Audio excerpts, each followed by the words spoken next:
শুধু আজকের জন্য 7ই ফেব্রুয়ারি। এটা কোনো পরীক্ষা নয়। আমরা এমন একজন একান্ত আপন প্রেমময় ঈশ্বরকে খুঁজে পেয়েছি যার উপর আমরা আস্থা রাখতে পারি। বেসিক টেক্সট, পৃষ্ঠা নাম্বার 27।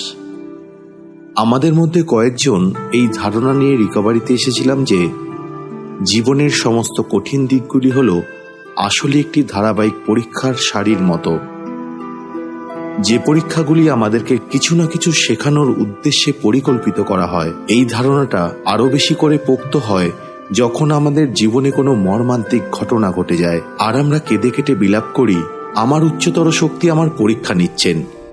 যখন কেউ আমাদের মাদকদ্রব্য খাওয়াতে চায় তখন আমরা এই বিশ্বাসে নিশ্চিত হই যে এটা অবশ্যই আমাদের রিকভারির একটা পরীক্ষা। আবার যখন আমরা এমন কোনো পরিস্থিতির সম্মুখীন হই যেখানে কোনো রকমের ধরা পড়ে যাওয়ার ভয় ছাড়াই আমরা কোনো অনৈতিক কাজ করে ফেলতে পারি, তখন মনে হয় সেটা নিশ্চয়ই আমাদের চরিত্রের একটি পরীক্ষা।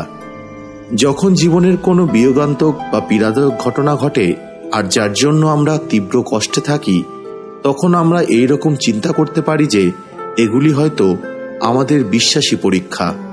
কিন্তু একজন প্রেমময় উচ্চতর শক্তি কখনোই আমাদের রিকভারি, আমাদের চরিত্র কিংবা আমাদের বিশ্বাসের পরীক্ষা নেন না।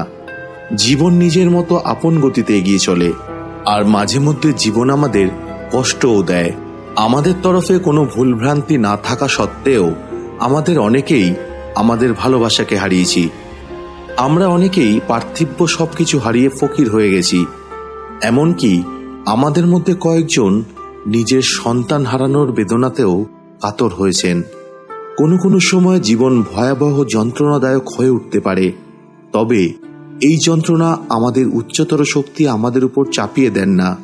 বরঞ্চ যদি আমরা নিজেরাই জীবন পথে এগিয়ে যেতে না পারি, তাহলে আমাদেরই পথ খুঁজে দিতে এবং সেই পথ ধরে এগিয়ে নিয়ে যাওয়ার জন্য এই শক্তি সবসময় আমাদের সাথেই আছেন।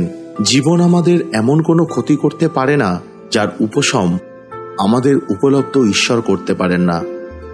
শুধু আজকের জন্য আমি এই বিশ্বাস রাখব যে আমার জন্য আমার উচ্চতর শক্তির ইচ্ছাগুলি ভালো ও মঙ্গলময়, এবং সেই শক্তি আমাকে ভালোবাসেন।